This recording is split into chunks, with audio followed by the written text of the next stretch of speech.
আমার বক্তব্য সীমাবদ্ধ রাখব।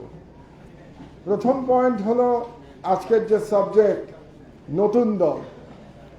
আমি শুধু একটা কথা বলতে চাই আপনাদেরকে, যারা আপনারা নতুন দল করেছেন কিংবা নতুন দল করবেন, আরো নতুন দল করবেন শোনা যাচ্ছে, তাদেরকে যে আপনারা যে দল করছেন তার মধ্যে আপনাদের দলীয় যে বয়ান, পলিটিক্যাল যে বক্তব্য, এটা গুরুত্বপূর্ণ। আপনারা পলিটিক্যাল বক্তব্য পরিষ্কার না করে দল করলে বেশি দূর আগাতে পারবেন না। এবং এই যে দল করবেন সেই দলের পলিটিক্যাল বক্তব্যে যে বয়ান, আপনাদের ন্যারেটিভ থাকবে, সেখানে কোনো সুবিধাবাদিতার আশ্রয় নেওয়ার সুযোগ নাই। আপনারা যদি এখন থেকে সুবিধাবাদিতার আশ্রয় নেন, তাহলে যে মহান বিপ্লবের মাধ্যমে আপনারা দল প্রতিষ্ঠা করতে যাচ্ছেন, সেই বিপ্লবকে অবমাননা করা হবে।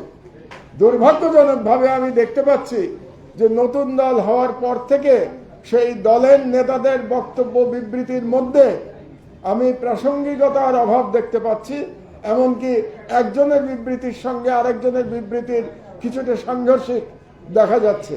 কাজে এটা খুব দুর্ভাগ্যজনক, কারণ আপনারা যারা নতুন দল করছেন তারা তরুণ বিপ্লবী, তাদের চিন্তার মধ্যে কোনো অস্পষ্টতা থাকা উচিত হবে না।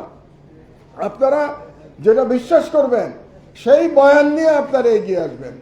এখন আপনারা যদি সেই বয়ানের মধ্যে কোনো কারচুপির চেষ্টা করেন, তাহলে মনে হবে যে বাংলাদেশে যে ট্র্যাডিশনাল রাজনীতি চলে আসছে গত 54-55 বছর ধরে, এবং যার পরিণামে বাংলাদেশের ফ্যাসিবাদের উত্থান ঘটেছিল, আপনারা সেখান থেকে বের হতে পারেন নাই। কাজেই বাংলাদেশের একজন বর্ষিয়ান নাগরিক হিসেবে তরুণ সমাজের প্রতি আমার আবেদন থাকবে, আপনাদের রাজনৈতিক বয়ান যেটা থাকবে সেটা পরিষ্কার হতে হবে। সেই ব্যাপারে কোনো কপটতার আশ্রয় আপনারা নেবেন না। যেটা বিশ্বাস করেন সেটা সাহস করে আপনাদেরকে বলতে হবে। আপনারা সবাইকে সন্তুষ্ট করবার চেষ্টা করবেন না। আমরা দেখতে পাচ্ছি যে সবাইকে সন্তুষ্ট করার একটা প্রচেষ্টা নতুন দলের মধ্যে দেখা যাচ্ছে, যেটা দুর্ভাগ্যজনক। 1 নম্বর।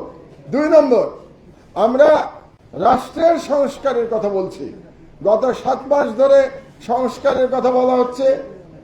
প্রধান উপদেষ্টা বলেছেন সংস্কার সম্পন্ন হলে রাজনৈতিক দলগুলো যে সংস্কারে সম্মত হবে, ঐক্যমত্য পোষণ করবে, সেগুলো শেষ করে দিয়ে নির্বাচন হবে। খুব ভালো কথা। রাষ্ট্রের সংস্কার হলো, রাজনৈতিক দলের সংস্কারের খবর কি? আপনি রাষ্ট্রের সংস্কার করবেন, রাজনৈতিক দলের সংস্কার করবেন না, তাহলে যে বাংলাদেশ আমরা আশা করছি সেই বাংলাদেশ আমরা ফিরে পাবো না।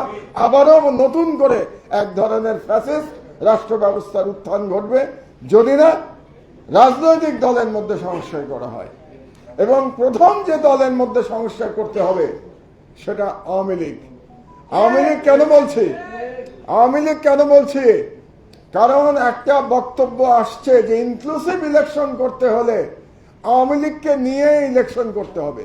এই বক্তব্য দেশি অ্যানালিস্ট তারা দিচ্ছেন, বিদেশিরা দিচ্ছেন যে free fair and inclusive election, তার মানে আওয়ামী লীগকে সাথে নিয়ে ইলেকশন।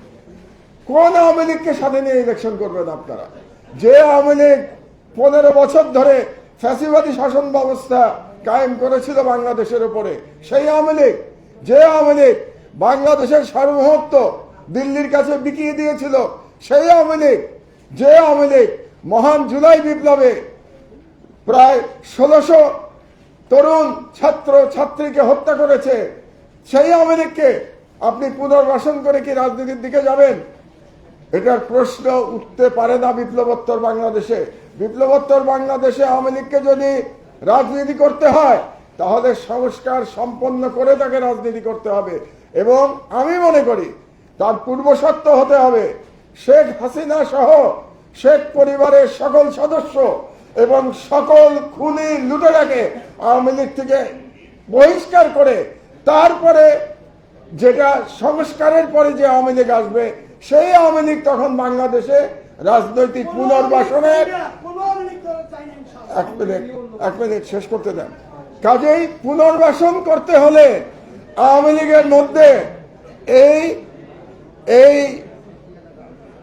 এই সংস্কার হতে হবে। কাজে আওয়ামী লীগের যদি সাহস থাকে কিংবা আওয়ামী লীগকে যারা পুনর্বাসন করতে চান তাদের প্রথমেই বলতে হবে যে শেখ হাসিনা সহ শেখ পরিবার এবং সকল খুনি লুটেরা তাদেরকে তাদের দল থেকে বহিষ্কার করতে হবে, তাদের বিচার সম্পন্ন করতে হবে। তারপরে প্রশ্ন উঠবে জনগণ ওই আওয়ামী লীগকে রাজনীতিতে অংশগ্রহণ করতে দেবে কি দেবে না। তার আগ পর্যন্ত এই সংস্কার হওয়া এবং এই বিচার হওয়ার আগ পর্যন্ত আওয়ামী লীগকে বাংলাদেশের রাজনীতিতে পুনর্বাসনের সুযোগ দেওয়ার কোনো প্রশ্ন উঠতে পারে না। এটাই আমাদের অবস্থান হওয়া উচিত এবং এটা আপনাদেরকে বুঝতে হবে। আপনারা তরুণ, শুধু আবেগের বশবর্তী হয়ে কথা বললে হবে না, আপনাদেরকে আন্তর্জাতিক চাপ মোকাবেলা করতে হবে। আন্তর্জাতিকভাবে আপনাদের উপরে চাপ আসবে আওয়ামী লীগকে নির্বাচনে নিয়ে আসার জন্য। সেই কারণে আপনাদের স্ট্র্যাটেজি ঠিক করতে হবে, এটা কিভাবে আপনারা মোকাবেলা করবেন। আপনারা দেখতে পাচ্ছেন বাংলাদেশের বিরুদ্ধে কিভাবে অপপ্রচার চলছে। আপনারা দেখেছেন গতকাল তুলসী গাবার্ড বাংলাদেশ সম্পর্কে অত্যন্ত আপত্তিজনক কথা বলেছে ভারতে বসে থেকে, এবং তার প্রতিবাদ এই সরকার থেকে করা হয়েছে। কিন্তু শুধু প্রতিবাদ করাই যথেষ্ট না, আপনাদেরকে বুঝতে হবে যে এই ষড়যন্ত্রকে মোকাবেলা করতে হলে আমাদেরকে খুব পরিষ্কার স্ট্র্যাটেজি নিয়ে জিওপলিটিক্যাল চ্যালেঞ্জ মোকাবেলা করতে হবে। এবং সেই পরিষ্কার স্ট্র্যাটেজি হলো দাবি তুলতে হবে যে আওয়ামী লীগে শেখ হাসিনা সভানেত্রী থাকবে, যে আওয়ামী লীগে শেখ পরিবারের লোকেরা থাকবে, যে আওয়ামী লীগে খুনি লুটেরারা থাকবে, সেই আওয়ামী লীগকে বাংলাদেশে কোনোদিন রাজনীতি করতে দেওয়া হবে না। কাজেই এই দায়িত্ব, এই সংস্কারের দায়িত্ব আওয়ামী লীগের উপরেই ঠেলে দিতে হবে। এটাই স্ট্র্যাটেজি, এটা আপনাদেরকে বুঝতে হবে। আওয়ামী লীগকে চ্যালেঞ্জ করতে হবে। শেখ হাসিনা এবং শেখ পরিবারের সকল সদস্য এবং সকল লুটেরাকে বাদ দিয়ে আপনারা আগে ক্ষমা চান জাতির কাছে, তারপরে আমরা বিবেচনা করব আপনাদেরকে রাজনীতি করতে দেওয়া হবে কি হবে না। এই অবস্থান, আপনাদেরকে এই অবস্থান নিয়ে নতুন সকল দলকে চিন্তা করতে হবে। কারণ আমরা জানি খুব শীঘ্রই এই বিষয়ে আলোচনা শুরু হবে সরকারের সঙ্গে। কাজে নতুন দলগুলোকেও আমি বলবো আপনাদেরও সেই আলোচনায় অংশগ্রহণ করতে হবে, আপনাদের অবস্থান পরিষ্কার করতে হবে। আর একটা কথা আমি বলে রাখি, আপনাদের যেই অবস্থানই গ্রহণ করুন না কেন সেখানে ট্রান্সপারেন্সি রাখবেন, 100% সততা এবং ট্রান্সপারেন্সি রাখতে হবে। ঘরের মধ্যে এক কথা বলবেন আর ঘরের বাইরে গিয়ে আর এক কথা বলবেন, এভাবে রাজনীতি এবং দেশ আগাতে পারে না। কাজেই আপনাদের আদর্শ জনগণের কাছে পরিষ্কার করে তুলে ধরবেন। আওয়ামী লীগ প্রসঙ্গে আপনাদের অবস্থান পরিষ্কার করে তুলে ধরবেন। আমাদের অনেক দল আমরা দেখতে পাচ্ছি আওয়ামী লীগ প্রসঙ্গে অনেকটা ধরি মাছ নাচুই পানির মতো করে তারা যাচ্ছে। এভাবে রাষ্ট্রের সংস্কার হবে না। আপনারা যে রাজনীতি করেন, জনগণ হচ্ছে ফাইনাল জাজ, হচ্ছে জনগণ। জনগণের কাছে আপনারা সম্পূর্ণ স্বচ্ছতা নিয়ে আপনাদের বক্তব্য দিতে হবে। আমার বক্তব্য আমি আর দীর্ঘায়িত করব না।